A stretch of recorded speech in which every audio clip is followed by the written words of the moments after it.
Ticho. Len ozveny krokov v chodbe, kde kedysi žili myšlienky. A teraz len prázdnota. Hovorí sa, že slobodu nemožno zabiť, ale čak ju možno zašiť.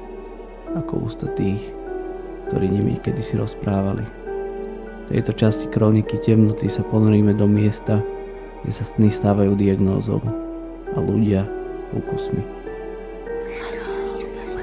Vítaj, Bazila.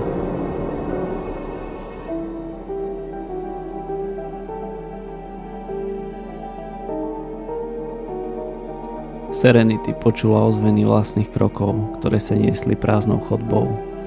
Pri každom dopade topánky sebou trhla. Zvuk jej znel oveľa tvrdšie, než si pamätala. Možno preto si odvykla od akéhokoľvek hluku počas svojho pobytu v ústave. Azylové domy mali byť útočiskom pre tých, ktorí ho potrebovali, no boli skôr väzením. Mentálnym aj fyzickým väzením pre tých, ktorí najviac túžili po úteku. Sloboda už nebola považovaná za samozrejmosť. Bohatí si ju mohli kúpiť, zatiaľ čo ostatní sa museli prispôsobiť prísnemu režimu, ktorý určovala vláda a vymáhala tzv. Vidiacich. Stačil ich dotyk a všetky tvoje myšlienky sa odhalili. Akákoľvek myšlienka, ktorá sa nezhodovala s oficiálnym názorom, ťa mohla dostať do ústavu, kde sa pokúšali napraviť tvoje myslenie, ohnúť ťa do podoby poslušného robota, akých bolo plné mesto. Ústav bol teraz úplne prázdny, ako by ho opustili a zabudli naň. Serenity urobila prvý krok von z budovy a ten sa zdal monumentálny. Ako dieťa ju jeden z vidiacich prečítal a odhalil jej slobodného ducha.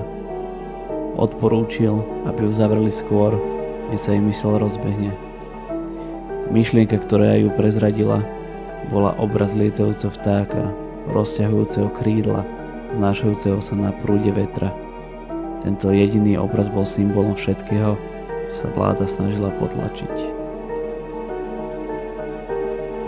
Mesto malo menej farieb, než si pamätala. Obloha bola sivšia než modrá a trávu dávno nahradil betón. Rovnaký osud postihol aj ľudí. Ich pokožka mala bezduchý sivastý tón, oči prázdne a pohľad upretý vpred. Keď sa Serenity zahľadila do odrazu výkladu, zbadala svoj vlastný zbedačený odraz. Vyzerala staršia, než by mala. Zdalo sa jej, že v ústave nestrávila dlhý čas, no telo, ktoré videla, nepatrilo dieťaťu, akým si seba pamätala. Očakávala krátku, guľatú, usmiatú dievčinu. Namiesto toho na ňu hľadila vyčerpaná, prázdna žena. Zdesenie ju zachvátilo, keď sa v odraze niečo pohlo. A odraz trhol hlavou presne v rovnakom momente ako ona. Prepáčte, aký je dnes dátum? Spýtala sa úpenlivo muža, ktorý prechádzal okolo. Nereagoval. Pokračoval v chôdzi s pohľadom prázdne upreným pred seba. Serenity sa snažila získať pozornosť ďalších ľudí, no márne. Nakoniec chytila za ruku ženu, ktorá sa ponáhľala oproti nej. Ženine oči sa v tom momente prudko obrátili k nej. Serenity ju okamžite pustila, zdesená. Tie oči boli mŕtve, bez citu, myšlienky. Na chvíľu si hľadeli do očí, kým žena nevydala prenikavý, neskutočný krik. Serenity cúvla, zakryla si uši a padla na kolená, no nemohla zrak odtrhnúť od jaziev, ktoré obopínali ženine ústa. Boli také desivé, že radšej zatvorila oči, aby tú hrôzu nevidela. Keď výkriky utichli a dokázala znova myslieť, otvorila oči a zistila, že ju obklúčili muži. Nestihla ani zareagovať, do krku jej vrazili ihlu. Svet sa rozmazal a ona cítila, ako jej telo padá k zemi. Keď sa prebrala, okamžite ju udrel do nosa pach dezinfekcie. Ležala v oslnilo bielej miestnosti. Bola pripútaná k stolu, naklonená do polovisiacej polohy. Pohľad jej padol na kožené remene, ktoré jej zvierali telo. Na kovovom podnose vedľa postele sa ligotali chirurgické nástroje a medzi nimi zakrvavený skalpel. Zdesenie ju prinútilo otvoriť ústa a vykriknúť, no nemohla. Niečo jej bránilo. Začala sa trhať z pút, no márne. Potom začala otváranie dverí.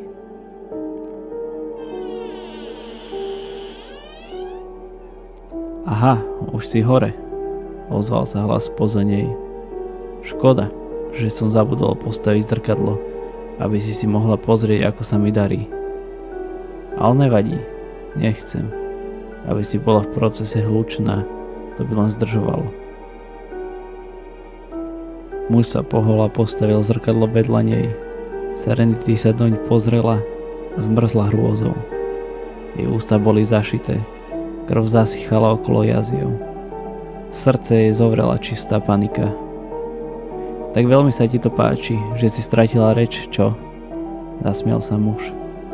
Počkaj, kým uvidíš zvyšok, tentokrát je to naozajské umelecké dielo. Škoda len, že si ho nebudeš môcť vedieť vychutnať. Chytil ju za hlavu a na silu jej ju narovnal, ďalším remeňom jej upevnil o opierku. Pred ňou sa rozsvietila obrazovka. Z reproduktorov sa ozval neznámy nepríjemný zvuk. Reflektívne zatvorila oči. No tak, slečna, zašepkal jej do ucha mäkký, no chladný hlas. Pozeraj sa ako poslušné dievčatko. Nerád by som ti musel tie krásne oči násilím otvárať. Jazvy by sem nepasovali, aj keď možno by sa hodili. Serenity vedela, že toto bude posledný hlas, ktorý kedy v živote počuje. Otvorila oči a uprela zrak na obrazovku. Zábery pred ňou sa míhali, blíkali a ona prestávala bojovať. Jej pohľad ostal prilepený na obrazovke, kým pomaly ochabla v remeňoch. Stále sa dívala.